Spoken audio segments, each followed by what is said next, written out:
Hello, welcome back. FSU lost once again, 10-24 to Clemson. Um, you know, new week, same bullshit. This was a game where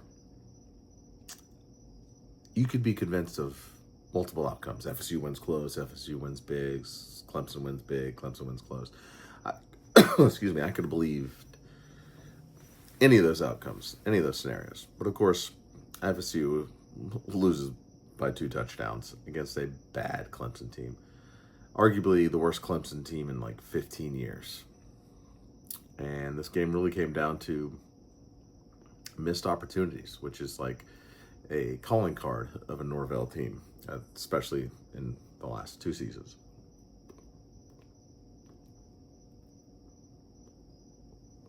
Right? Especially the first half.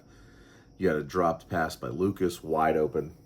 Could have been a 30, 40-yard play if he catches it. Of course, that fourth down play, you throw to a wide open Pittman who might have walked in for like a 60-yard TD. You fumbled in the red zone. You missed a field goal from 40 yards. Pittman had a reception that got you to the 5-yard line, negated by a McCoy illegal block downfield. Of course, he stayed in the game. The very next play, he got a personal foul. Clemson player probably should got a personal foul for that play too. But if there was a moment to piss down your leg at the worst time, as usual, FSU found a way to do it. FSU outgained Clemson. In the 9 games FSU has played, they've outgained their opponent in 8 of those games. They're 4-5. If that doesn't scream poor coaching, I don't know what does.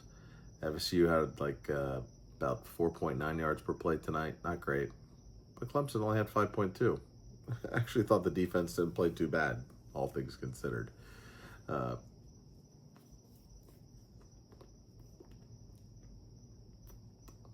And this is done. Of course it is, just like FSU. Again, it's the same conversation we've had because we're in purgatory. Will Alfred live up to his word and really wait till the end of the year? Or will we see him pull the plug tomorrow? Because this is the Mike Norvell experience is done. What is he, 2-9 or 2-10 his last 12 ACC games, whatever it is? I saw a stat tonight on Twitter. The last 2 seasons, FSU has 2 ACC wins. UConn has 3. Reminder, UConn does not play in the ACC. And the ACC as a whole, besides like Miami basically, is a joke. Wake Forest beat Virginia. You know that Wake Forest team we beat 42-7 last week? They just beat Virginia, who's like 14th ranked team in the country. This conference is so shitty, and yet here we are, 1-5 in the conference. Just an absolute joke. You know, we find new and interesting ways to lose. You know, like the scenarios I just mentioned. What else was there? The missed touchdown pass to Squirrel White, who was wide open. Just a comedy of errors where like all you can do is just kind of laugh. This is, you know, again, arguably the worst Clemson team since 2010. And you felt like you were really never that close. Once they went up 15-0, that pretty much felt like game. You felt like if FSU had a shot, they'd have to score early and take the lead early. But once you fell behind multiple scores, you knew that Tommy was going to probably have to throw 30-plus passes, which is not a recipe for success because he's not a great passer. He's late on throws. He's inaccurate. You know, it's just, you knew you were doomed if you had to try to come from behind. And there's still some people, I've seen it on Twitter, it's on the players to execute. Yes, that's fair, and that's true. But that would be a more acceptable excuse if that happened like on occasion or as like a one-off. This is like the calling card of Norvell's teams, especially the recent teams. They don't execute when they need to. They piss down their leg at the most important times. Like situationally, I don't know how you can be worse than this team or an FSU team the last 2 seasons. So I doubt we see a change tomorrow, but it's got to happen. You got to rip the Band-Aid off, man. The buyout's expensive. They have the money. Do the rich fucks want to give it up? Because people have talked about this, and it's true. It's also expensive to keep him. Gus will probably be gone. That's the word. You're going to have to pay for a new offensive coordinator. You may probably pay for more offensive assistants. Since Mike's on the hot seat, he's certainly not going to change his ways and start recruiting high school well. He's not going to suddenly hold his staff accountable to go balls to the wall recruiting high school players. He's going to go heavy in the portal again, which, you know, at the beginning of his tenure, that made some sense, right? His first seasons was during COVID. He didn't get the new coach smell, wasn't able to go visit high schools and players and do the things that new coaches normally do. So he felt like, you know, well, I got to hit the portal because I got to win quick. And he took advantage of it early and often. And it paid off in years 3 and 4. But as some people surmised, would that be sustainable? Well, obviously not, because things have changed in the college football landscape. One, obviously other teams started to take notice and hit the portal hard. And the most pressing change, or the most obvious change, was NIL. NIL now keeps a lot of players at their schools, so now there's just less impact players available in the portal. If Mike ever was going to hit the reset button and say, you know what, let's just go hard with high school recruiting, it would have been after the 2023 season where you got snubbed, and people would have gave you some grace for having a step back in 2024, right? All right, let's just go young, let's start over. No, he didn't do that. He doubled down on the portal, and obviously we saw that led to a 2-10 season. So there's nothing to look forward to. Alfred mentioned the other day, the athletic director's press conference mentioned, and you know, we do look at the next 2 or 3 years. What do the next 2 or 3 years show you? It shows you a coach that can't get it done, that's going to continue, as the Nolecast said, spin its wheels with no real direction. They're going to have to hit the reset button every fucking year like they've done, right? It's just not sustainable. He's proven that. It's time to move on. I don't care who. At this point, I don't care who they get. You know, Franklin comes up a lot because he's currently available and he's a big name. And so he's kind of low-hanging fruit. And, you know, I'm not some Franklin stan. Like, I obviously understand his shortcomings. They've been well documented. He can't win the big game. You know, his game management is too conservative, and that's a big reason why he hasn't won the big game. But, of course, part of the reason he hasn't won the big game is because a lot of his big games against Ohio State, arguably the best program in the country. But whether it's him or, you know, George's DC or Heartline or, you know, whoever you want to name, if the next guy simply raises the floor to where in a shitty conference, and make no mistake, the ACC is shitty, you're winning 9 to 10 games a year, I'll take that all day.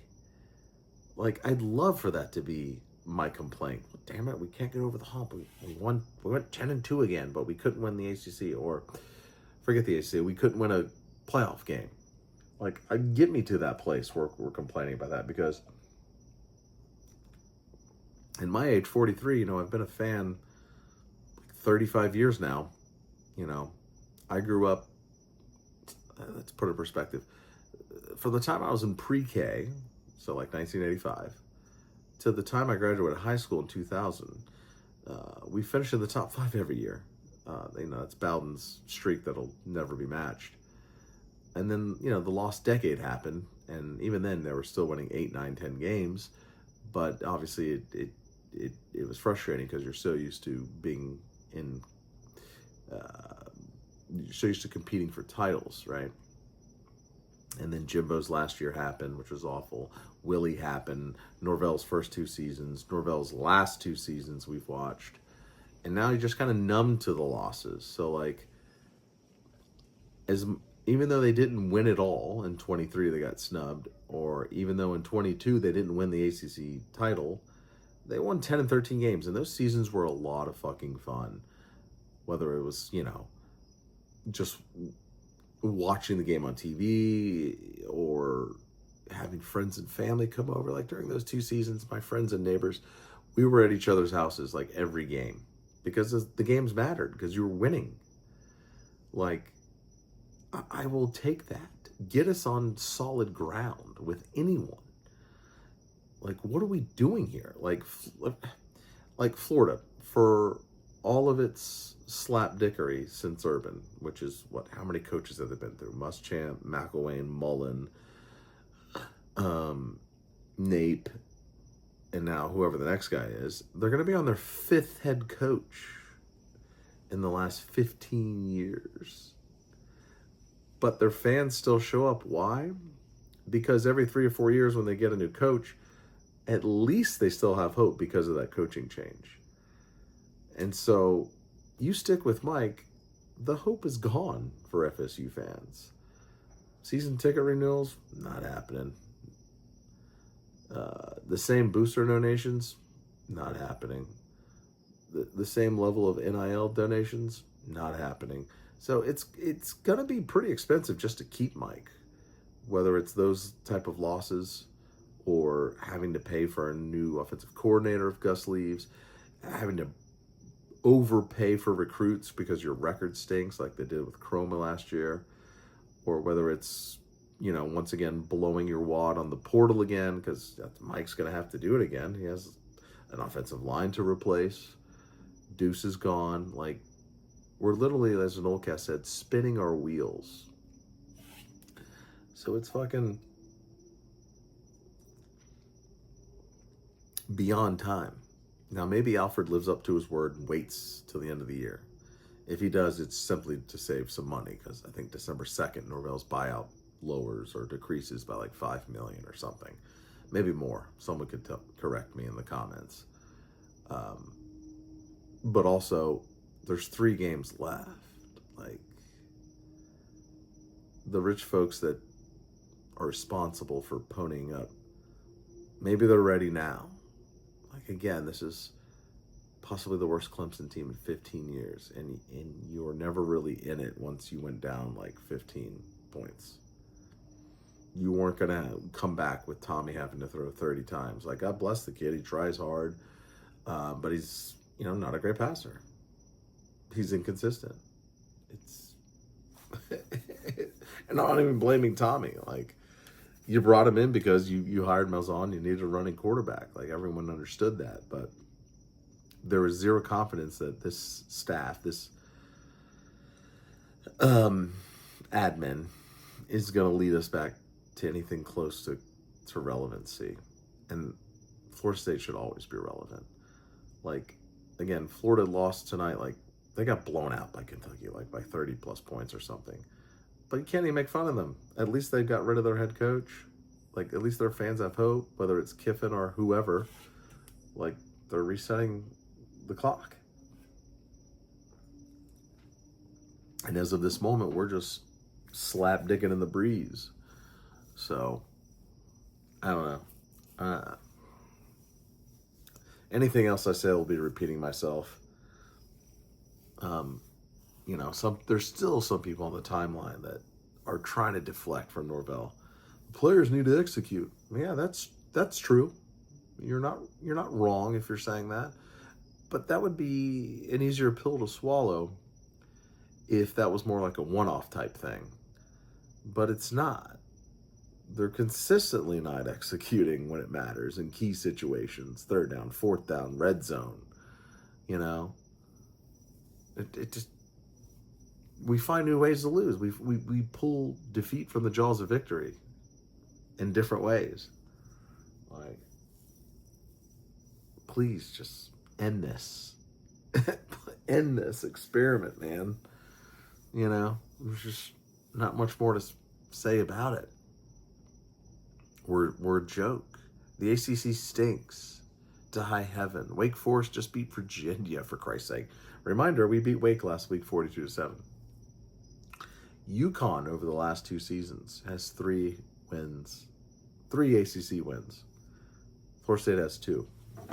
In case you didn't know, UConn's not even in the ACC.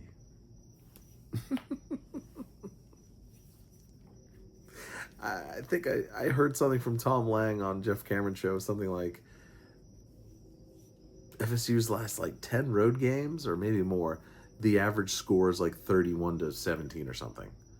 That was basically what happened tonight. Road game, you lost by 14. It's a shit show. It's hard to do worse. Literally sign me up for almost anyone. That's it. That's all. Hopefully for our sakes, we hear something sooner than later, because this is fucking dumb. This is beyond ridiculous. Just rip off the $54 million Band-Aid and let's go get a coach that's at least competent. Let's race the fucking floor. I'll worry about winning the big game after we're winning 9 to 10 games every year, which is completely feasible in a shitty-ass ACC. A buttoned-up coach should at least enter November with a chance to make an ACC championship game appearance.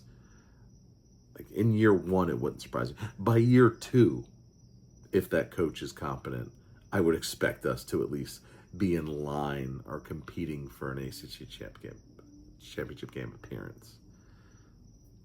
Mike's tonight's presser, we made some uncharacteristic plays. No, Mike. It was completely characteristic to piss down your leg in big situations. That's what your teams do, especially the last 2 years.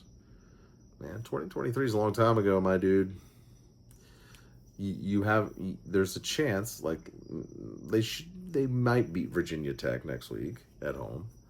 NC State's probably going to beat you at NC State on a Friday night. Florida, who obviously has an interim coach and Ben Schlagway tonight, they could beat you at the end of the year. I'm not putting it past them.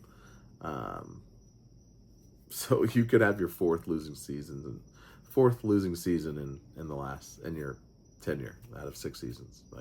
This is a joke. All right, well, that's it. That's all. Hopefully we get some good news sooner than later. If it's tomorrow, I'll be right back on here. Well, that's it. That's all. I'm out.